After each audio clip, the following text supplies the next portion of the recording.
Pedaladas e protestos. As manifestações de repúdio ao atropelamento dos ciclistas em Porto Alegre chegaram à esplanada dos ministérios em Brasília, sempre estimuladas pelas imagens do acidente que circulam intensamente na internet. A cena é perturbadora, mesmo para quem pensa que já viu de tudo no trânsito. E é aí, nos congestionamentos, que gastamos cada vez mais tempo em nossas vidas. Em São Paulo, segundo o Ibope, os moradores gastam 27 dias por ano deslocando-se pela cidade. 2 horas e 40 minutos por dia. De irritação, nervosismo, confrontos. Mas se muitos especialistas respondem a tudo isso com o mantra do transporte coletivo, um grupo pequeno e aguerrido prega outra solução: pedalar. Será que a bicicleta é resposta para os dilemas do transporte urbano? E a falta de segurança, de vias bem pavimentadas, a briga por espaço com carros e ônibus? Ray LaHood, o secretário de Transporte dos Estados Unidos, defende não só as bicicletas, mas também as caminhadas como estratégia para reduzir o número de veículos nas ruas. Abre aspas. Vai tirar as pessoas dos congestionamentos e ainda faz bem para a saúde. Fecha aspas. Para discutir as soluções para o transporte urbano, a alternativa das bicicletas, recebemos Jaime Weissman, que é engenheiro, professor da Escola Politécnica da USP, e Ricardo Correia, arquiteto e consultor em mobilidade urbana. Sejam muito bem-vindos. Eu acho que essa imagem de Porto Alegre, do atropelamento no domingo, é tão impressionante que mostra claramente como é difícil dividir esse espaço da rua, da avenida, entre veículos de natureza diferente, o carro e a bicicleta. O que quer dizer? São incompatíveis esses dois? Ou eles podem, ou a gente deve aprender a conviver? Não, não são incompatíveis. O que acontece é que nas grandes cidades, e principalmente nas grandes cidades brasileiras, o espaço físico, o espaço do sistema viário é escasso. Então existe uma guerra, é uma verdadeira guerra por espaço. E essa guerra é travada diariamente por pedestres, automóveis, motos, bicicletas, ônibus e caminhões. E é uma guerra sangrenta, como nós acabamos de ver, e é uma guerra onde o mais forte acaba se saindo melhor, infelizmente. As cidades foram projetadas para os carros, elas cresceram. São Paulo, no século passado, foi a cidade que cresceu mais no mundo e foi uma cidade projetada essencialmente para os veículos, e por isso existe um desejo do carro, né? Porque a cidade é facilitada o acesso à cidade como toda é facilitada por quem tem automóvel. Mas uma cidade que se compartilhe entre pedestres, ciclistas, automóveis e motos, né? E motos e carros é totalmente possível. E ônibus e caminhões. Isso independente do tamanho da cidade. Porque se a gente falar da cidade que existe hoje, a gente tem que... É aparentemente incompatível, mas a gente tem que pensar na cidade do futuro. Fazer um planejamento para mesmo grandes cidades como São Paulo, uma cidade polinucleada, onde todo mundo tenha condições de andar a pé, andar de bicicleta, fazer não todas as viagens a pé ou de bicicleta, mas parte delas, transporte coletivo, você tem opções de deslocamento entre... Como é numa cidade europeia, quando você chega? Você vê várias pessoas optando pela maneira como vão se deslocar. Na realidade, o que nós estamos acostumados, e é uma espécie de deformação, e as políticas públicas no Brasil estão muito voltadas para isso, é para a mobilidade do veículo. Enquanto que nós temos que pensar na mobilidade das pessoas. Quem tem que ser móvel, quem tem que ter facilidade de se deslocar e acessar os seus destinos de interesse, com facilidade são as pessoas. E aqui, no Brasil principalmente, nós confundimos muito. A grande preocupação, por exemplo, dos órgãos de trânsito brasileiro é de dar fluidez para os veículos. Eles falam isso. Vão alargando as ruas, alargando ruas e ampliando, e isso destruindo as cidades, de certa forma, porque você vai impermeabilizando o solo, você corta árvores, você reduz o passeio do pedestre, né, o espaço que é destinado ao pedestre. Então, essa mudança de foco.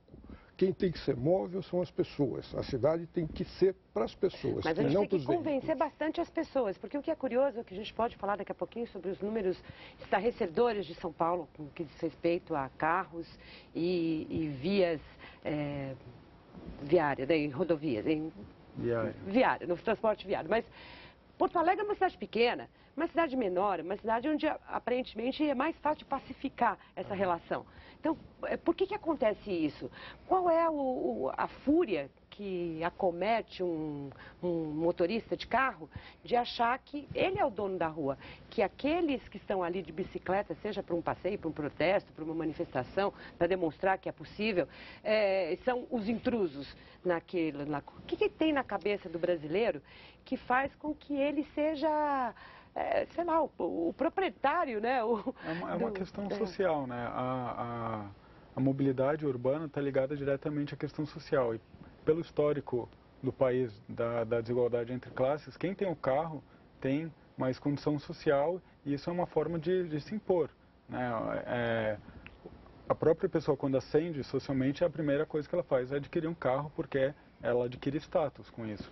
Então, essa imposição do carro pela pessoa é pelo motivo de estar com uma posse maior, uma imposição, além do próprio estar com um veículo, com uma massa protegendo de 1,5 toneladas sobre um pedestre, um ciclista. Então, é uma maneira de se impor, onde o Código Brasileiro de Trânsito fala que o mais forte deve proteger o mais fraco, né?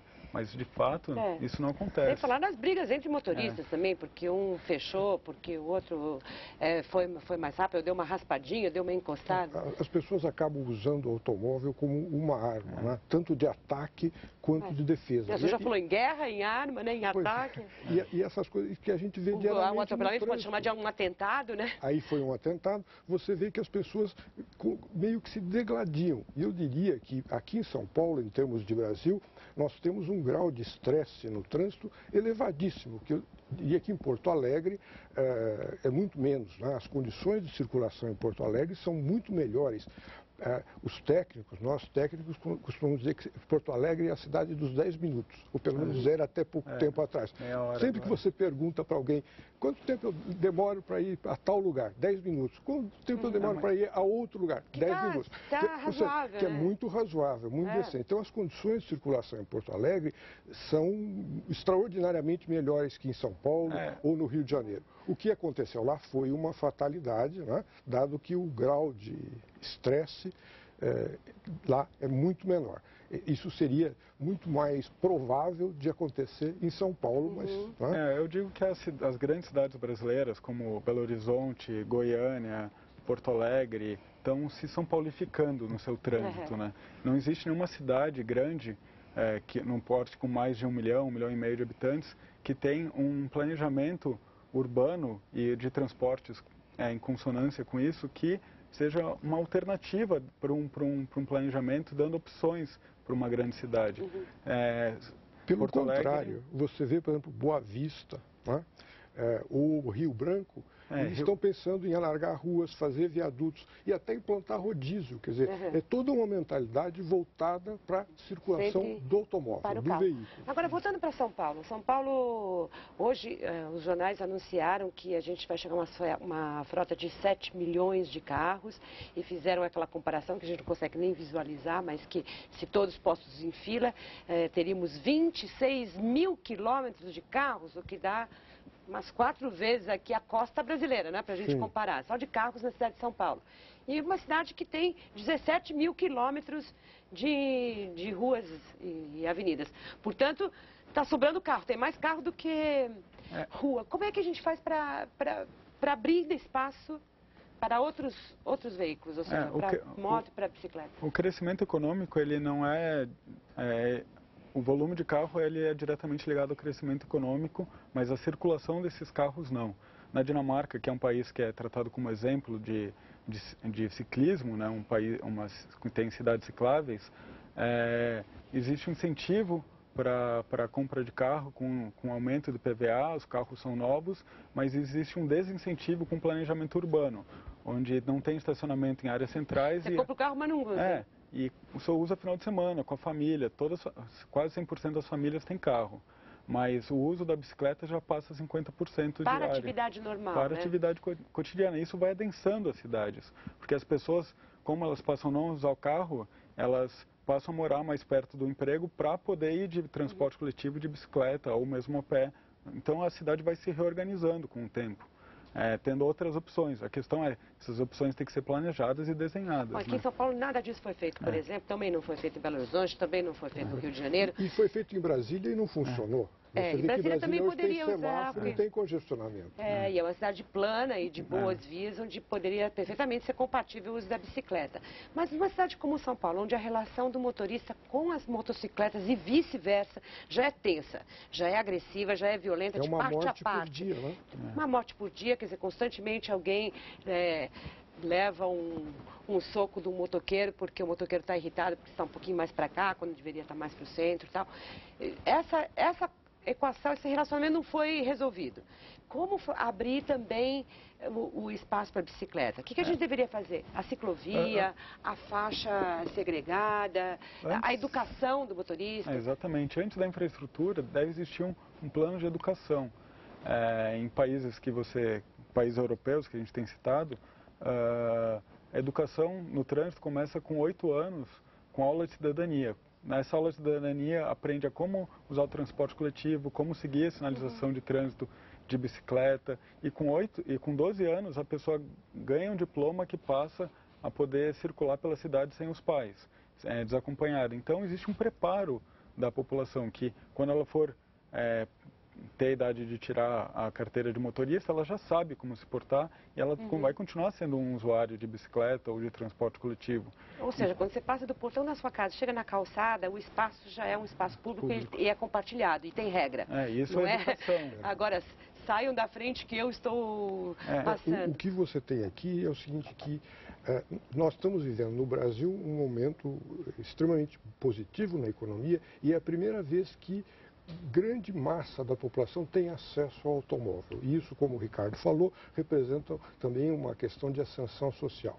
Então você fala em 7 milhões de veículos. Aqui tem uma boa notícia. Não vai crescer tanto no futuro, porque vai chegar num ponto que nós vamos chegar ao mesmo estágio dos Estados Unidos ou da França ou da Inglaterra, onde você só tem renovação da frota, ninguém mais compra carro. Mas por que o brasileiro, o paulistano, o porto-alegrense, o carioca, quer tanto um automóvel? Porque tudo que é público nesse país não funciona. A saúde pública, a educação pública, a segurança pública e transporte público. Então, acaba sobrando para o brasileiro, como alternativa para ter uma mobilidade razoável, o automóvel. É uma solução individual de um problema coletivo. Justamente. E o automóvel é uma coisa ótima para o indivíduo, mas ele é um desastre para a cidade, para a sociedade. Para o ar, para o meio ambiente. E para tudo mais. Então, o brasileiro optou pelo automóvel por falta de alternativas. Não é? Mas vocês não responderam a minha pergunta ainda. Quer dizer, digamos que a gente quisesse mesmo oferecer, numa cidade como São Paulo, como Rio de Janeiro, como Belo Horizonte, efetivamente essa alternativa de facilitar o transporte de bicicleta, especialmente para os menores deslocamentos, né, de jovens que vão à escola, por exemplo. Quantas coisas poderiam ser feitas, em vez dos pais irem levar e parar em fila? Então, um jovem pode ir para a escola de bicicleta. Mas o que a gente deveria fazer, que operação urbana tem de ser feita? Então, Porto Alegre começou no caminho certo, fez o planejamento cicloviário, o qual eu participei, mas posteriormente, e esse planejamento fala de um plano de educação, um plano de gestão, um plano de intermodalidade e um plano de redesenho viário, né, da implantação para tornar a cidade ciclável, amigável a pedestres e ciclistas. Mas São Paulo, por exemplo, teria espaço para construir ciclovias? Ou não? A alternativa é fazer faixas? Eu diria que São Paulo tem que ser estudada caso a caso, porque ela é muito grande, é muito complexa, é muito heterogênea. Né? E em São Paulo, ou na região metropolitana, já existem alguns casos de uso de bicicleta particulares extremamente bem-sucedidos. O Ricardo conhece o bicicletário de Mauá. Mauá é uma cidade da região metropolitana, deve ter uns 400 mil habitantes, e tem um bicicletário de 2.000 bicicletas que lota todos os dias e que é utilizado principalmente por operários e por estudantes que vêm das áreas mais periféricas, deixam a bicicleta no bicicletário em segurança e pegam o trem. Então, que é a intermodalidade. Isso é intermodalidade e essa é uma condição... E aqui em São Paulo também, no fim de semana, já tem estações que podem... Que poderia ser mais bem explorada. Agora, a bicicleta, assim, você tem em São Paulo, por exemplo, uma rede de ciclovias, a meu ver, é muito difícil, por problemas de espaço. O que nós temos em São Paulo são alguns trechos de ciclovias mais isolados. Então, o ciclista entra na ciclovia lá, e depois, quando termina a ciclovia, ele é lançado às feras novamente. Eu sou ciclista cotidiano, me tornei urbanista por ser ciclista. E eu circulo por toda a cidade, às vezes vou até Zona Leste, Zona Sul de bicicleta. Então, as conexões individuais, assim como você tem a malha viária, você tem que ter uma malha cicloviária para possibilitar essas conexões. Você não pode, você tem que transitar com segurança e conforto. Essa é a grande questão do ciclista. E você sente perigo? Se sente ameaçado? Sim, me sinto muito ameaçado. Então, existe uma hierarquia, digamos, ligada a fluxo e volume de carro, onde quando você tem maior velocidade e volume de carro como as avenidas, você tem que segregar fisicamente, uma ciclovia, uma segregação física. E quando você consegue compartilhar, você pode pôr uma ciclofaixa numa rua local, onde o trânsito é 30 km por hora. Então existe uma série de atitudes. A gente está desenvolvendo um plano por uma subprefeitura de Santo Amaro, que tem para uma subprefeitura de São Paulo, que tem uma complexidade bem grande, e a gente acha soluções para formar essa rede. Então, é necessário um estudo, ver as origens e destinos, polos atratores e ver os melhores caminhos. Não necessariamente a rede de carros, a rede principal de avenidas, tem que se sobrepor à rede cicloviária. Você pode fazer redes intercaladas, que se alimentam, né, mas que funcionem como rede. Então, é de grande complexidade em São Paulo fazer uma rede cicloviária, mas é possível conectar os pontos e não precisam estar exatamente sobrepostos, como a Avenida Santo Amaro, por exemplo. Né? Não tem como passar uma avenida saturada. Melhor ir por uma paralela. Melhor achar uma paralela. Reserva um espaço num lugar próximo. Mas, de toda forma, é viável a gente sonhar, ou a gente imaginar que uma cidade como São Paulo conseguisse tratar, reservar espaços e conseguir uma adesão importante, especialmente da população mais jovem, né, que ainda tem força física para a bicicleta, porque as cidades com relevo mais complicado, ou com clima mais complicado, já restringem, né, mesmo em Belo Horizonte, tem muita ladeira. Como é que dá para a gente pensar nisso? São Paulo, então? Tem o Espigão da Paulista. Eu moro em cima do Espigão, moro próximo à Estação Ana Rosa, na Vila Mariana. Eu subo e desço para fazer tudo. E não... Quando você desce é mais fácil, subir não é mole. Mas daí o caminho que você usa para descer não é o mesmo de subir. E todo ciclista sabe os melhores caminhos, né? Então, o Espigão não é um grande problema. Tanto é que a bicicletada em São Paulo acontece na Paulista e reúne milhares de ciclistas. E tem a possibilidade da intermodalidade, de você deixar a bicicleta numa estação e com as bicicletas públicas, que é o exemplo do Velib em Paris e tantas outras que vem acontecendo, você ter esses deslocamentos apoiados com transporte coletivo. Então a cidade ela pode sofrer uma mudança e de caráter que seja pensada de outra maneira a mobilidade da cidade. Então a gente consegue calcular quem são esses ciclistas? Quer dizer, uma cidade com 12 milhões de habitantes como é São Paulo, uma grande São Paulo com 20 milhões de habitantes, quantos são ciclistas? Quantos já aderiram e topam fazer parte da sua vida sobre duas rodas? Não se tem esse número. As estatísticas são ruins, existem estimativas. O que nós temos muito em São Paulo é o uso da bicicleta para lazer. Né? Existe algo que que todas as pessoas que trabalham com transporte em São Paulo têm como base, que é a pesquisa Origem e Destino, que a Companhia do Metrô faz, e nessa pesquisa a bicicleta aparece de uma forma extremamente marginal. Ou seja, a bicicleta não é utilizada extensivamente para uso cotidiano. Existe muita gente que diz que não, bicicleta é só lazer. Também não é só isso. A bicicleta é algo que tem que ser estudado caso a caso, região da cidade por região da cidade, etc. Porque você tem, hoje, aqui em São Paulo, você tem dois públicos da bicicleta. Um é o operário não qualificado de baixa renda. E no outro extremo você tem o jovem qualificado, com a bicicleta moderníssima, de renda alta, que tem a consciência ambiental. O outro extremo, do operário não qualificado, ele usa a bicicleta por questões econômicas, porque ele não quer gastar dinheiro com o transporte público. Então, esse aí está sonhando com o seu carrinho 1.0. Eu uso a bicicleta porque é mais rápido, mais prático e mais fácil. Não uso a bicicleta...